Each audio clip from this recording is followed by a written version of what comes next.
السلام علیکم دوستوں، کیسے ہو؟ امید کرتا ہوں سب دوست خیر و خیریت سے ہوں گے۔ دوستوں آج میں نے آپ کو انجیکشن سکھانی ہے کہ آئی ایم انجیکشن کہاں پر لگانی ہے۔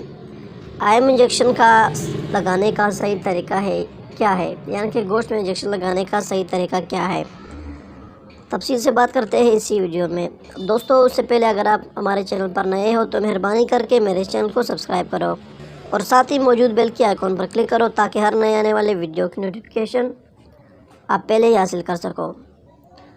دوستوں ویڈیو کو سٹارٹ سے لے کر ان تک لازمی دیکھو تاکہ آپ سے کوئی بھی چیز مس نہ ہو جائے۔ چلتے ہیں اپنے ٹاپک کی طرف۔ دوستوں گوشت میں انجیکشن لگانے کا صحیح طریقہ کیا ہے۔ دوستوں جب آپ کبھی انجیکشن لگاتے ہو، آئی ایم انجیکشن یعنی کہ گوشت والی انجیکشن گوشت میں لگاتے ہو تو اس کا صحیح طریقہ کیا ہے۔ سب سے پہلے گوشت کا انجیکشن ہاتھ میں نہیں لگائے، کیونکہ ہاتھ میں انجیکشن لگانے کے بہت سے سائیڈ ایفیکٹ ہوتے ہیں، یعنی کہ بہت سے نقصانات ہوتے ہیں۔ دوستوں گوشت کا انجیکشن اکثر بٹک میں لگانا چاہیے، کیونکہ وہ ایک محفوظ جگہ ہے۔ گوشت انجیکشن لگانے کا صحیح حصہ ہے جسم میں۔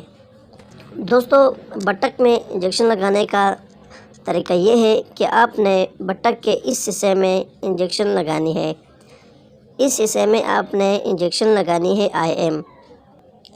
آپ نے ادھر نہیں لگانی ہے اور اس سائڈ پہ نہیں لگانی، بلکہ آپ نے اس سینٹر پہ آئی ایم انجیکشن لگانی ہے۔ بٹک کے اس سائڈ پہ بھی آپ لگا سکتے ہو اور اس سائڈ پہ بھی لگا سکتے ہو۔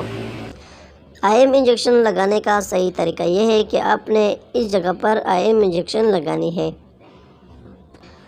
بہت سا سمپل طریقہ ہے دوستوں، بہت ہی ایزی۔ امید کرتا ہوں آپ کو میری آج کی ویڈیو پسند آئی ہو۔ اگر ویڈیو پسند ہو تو ویڈیو کو لائک، شیئر اور کمنٹ کرو۔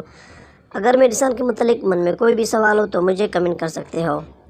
میرے اس چینل کو سبسکرائب کرو۔ ملتے ہیں نیکسٹ ویڈیو میں، تب تک کے لیے اجازت ہو۔ اللہ حافظ۔